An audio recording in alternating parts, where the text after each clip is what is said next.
এটা হলো palm oil.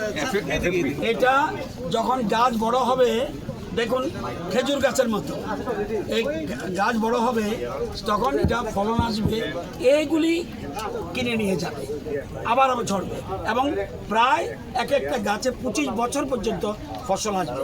এটা কেউ ঝড় তুফানে গাছ পড়বে না, রাবাস গাছ পড়ে যেতে পারে, ঝড় তুফানে পড়বে না, প্লাস বানর খাবে না। বানর অনেক সময় আমাদের বিভিন্ন ফসল খেয়ে ফেলে, এটা খেতে পারবে না। এটা অনেক কিছুই লাভপ্রদ। দরখাস্ত রদি নিনি মাথাইনো নাদি হামবাই।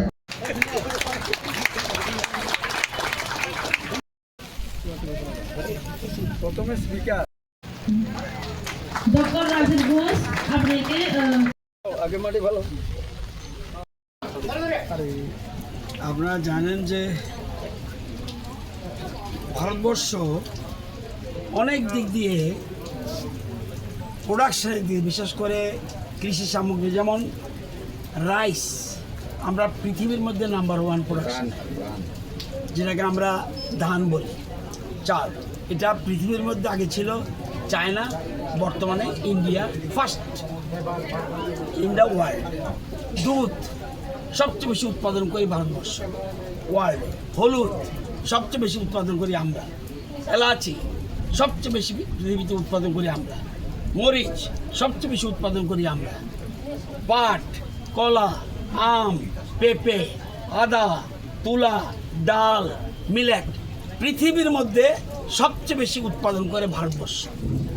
সেকেন্ড পজিশন আমরা আছি গম, চিনি, মাছ, ফল, সবজি, আখ, চা, চীনাবাদাম, এগুলিতে ওয়ার্ল্ডের মধ্যে আমরা সেকেন্ড পজিশন। ভোজ্য তেলে আমাদের শর্ট, ভোজ্য তেলে আমাদের শর্ট। ভোজ্য তেলে মানে আমরা যে জিনিস দিয়ে রান্না বান্না করে খাই সেটা আমরা শর্ট। কী দিয়ে হয় সাধারণত ভোজ্য তেল কীভাবে হয়? সরষের থেকে হয়। আমরা তিল থেকে আমরা পাই নারকেল থেকে পাই, আমরা সয়াবিন থেকে পাই, সূর্যমুখী থেকে পাই, এই ধরনের জিনিস থেকে আমরা পাই। কিন্তু এটার দেশের যে চাহিদা, সেই চাহিদার মাত্র 47% ইন্ডিয়া প্রোডাকশন করে। এখন এই জিনিসগুলির জন্য বহির্দেশ থেকে আনতে হয়, এবং এতে হাজার হাজার কোটি টাকা বিদেশি মুদ্রা আমাদের চলে যায়। সেই জন্য দেশের প্রধানমন্ত্রী আমাদের এই পাম অয়েল মিশন বলে একটা টার্গেট ঠিক করেছে, যে এটা আমাদের যেন সব কিছুতে যাতে আমরা স্বনির্ভর হতে পারি, এই জন্য গুরুত্ব দিয়েছে। এবং বিশেষ করে উত্তর পূর্ব ভারত, মানে নর্থ ইস্ট, ত্রিপুরা সহ, এবং দক্ষিণ ভারত, এই দেশগুলির উপর, এই রাজ্যগুলির উপরে ডিপেন্ড করছে। এখানে বেশি ওয়েদার সব কিছু মিলিয়ে এখানে পাম অয়েলের চাষ ভালো হয়। এবং পাম অয়েল এমন একটা জিনিস, যেমন রাবার আজকে শুনেছি 250 টাকা, আবার এটা কিন্তু 80 টাকা হয়ে যেতে পারে, আবার কিন্তু 100 টাকা হতে পারে। আমি এটার বিরুদ্ধে না, কিন্তু এই যে পাম অয়েল, এটা সরকার, কেন্দ্রীয় সরকার নির্দেশ দিয়ে দিয়েছে, একটা ব্যালেন্স করে দিয়েছে, এর নিচে তুমি নামাতে পারবে না, এবং উপরে উঠবে, দিন দিন উপরে উঠবে। এবং রাবার করতে হলে 7 বছর 7.5 বছর অপেক্ষা করতে হয়। এ কিন্তু 18 কেজি তেল লাগে একটা মানুষের, তাহলে যে পরিমাণ দরকার সেটা আমাদের নেই। সেরকম ত্রিপুরাতে আমাদের দরকার 40,000 মেট্রিক টন, আমরা মাত্র উৎপাদন করছি ভোজ্য তেল মাত্র 12,000 মেট্রিক, 28,000 মেট্রিক টন শর্ট। তো এরকম সব জায়গাতে এরকম অবস্থা। তো আমরা আমাদের 2012তেই সরকার সিদ্ধান্ত নিয়েছিল, কেন্দ্রীয় সরকার, সেই সময় ত্রিপুরাতে 2012তে ঠিক করেছিল যে 7,000 হেক্টর এলাকাতে পাম অয়েল চাষ করতে হবে। কিন্তু তৎকালীন সরকার কোনো অজ্ঞাত কারণে, আমরা স্বয়ম্বর হতে পারতাম, কিন্তু কিচ্ছু করেনি। আমাদের সরকার আসার পরে আমরা পাম অয়েলেও গুরুত্ব দিই, যেহেতু এটা ন্যাশনাল মিশন, প্রতিটি জিনিসে মানে মিশন থাকতে হবে, এই মিশন করেছে। সেই জন্য আমরা এর মধ্যেই আমরা 3,500 হেক্টর উপরে করে ফেলেছি। আমরা প্রাথমিক দিকে আমরা আমাদের একটা ইয়েতে দেখা গেছে যে আমাদের রাজ্যে আমরা ইচ্ছা করলে আমাদের অনেক বেশি চাহিদা আছে, অনেক বেশি। আমরা সরকার কি করছে এটা আপনাদের বিনা পয়সা দিই এবং চারার মূল্য এক একটা জায়গা লাগাতে যে চারা গাছ লাগবে এটা হলো 29,000 টাকা দাম ফ্রি। তারপরে জঙ্গল পরিষ্কার করার জন্য 3,000 টাকা দিই হেক্টরে। আমরা টেরেস তৈরি করার জন্য উঁচু নিচু করতে হবে, টেরেস তৈরি করার জন্য 4,000 টাকা দিই হেক্টরে। আমরা বেড়া দেওয়ার জন্য সেটার জন্য 4,000 টাকা হেক্টরে দিই।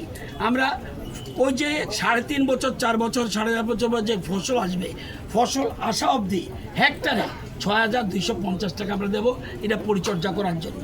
আমরা ফসল চাষের জন্য আরও 6,250 টাকা দিচ্ছি।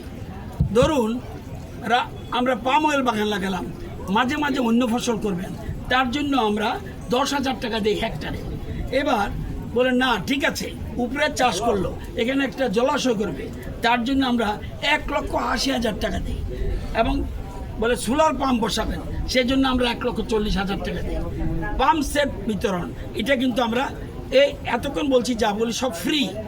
আর এটা দেবো ভর্তুকিতে, যদি কেউ মনে করে পাম্প সেট কিনবে তার জন্য 10,000 টাকা সাবসিডি দিই। উদ্দেশ্য ভোজ্য তেলে যেন আমরা স্বয়ংবর হতে পারি, মূল উদ্দেশ্য এটা।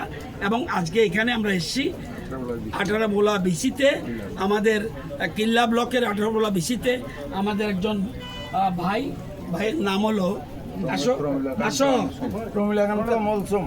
প্রমিলা কান্ত, মহিলা মনে করবেন না, প্রমিলা কান্ত মলসুম।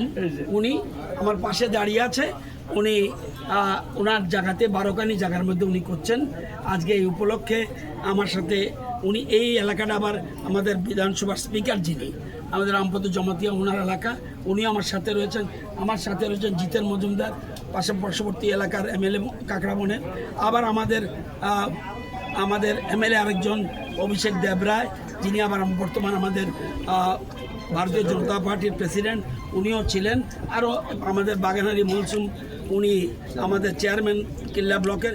সবাই মিলে এই এলাকার মানুষকে উৎসাহিত করার জন্য, ভোজ্য তেলের প্রতি আরও আগ্রহ বাড়ানোর জন্য, প্রোডাকশন বৃদ্ধি করার জন্য, চাষে যেন গুরুত্ব পায়, এই জন্য আমরা এখানে এসেছি।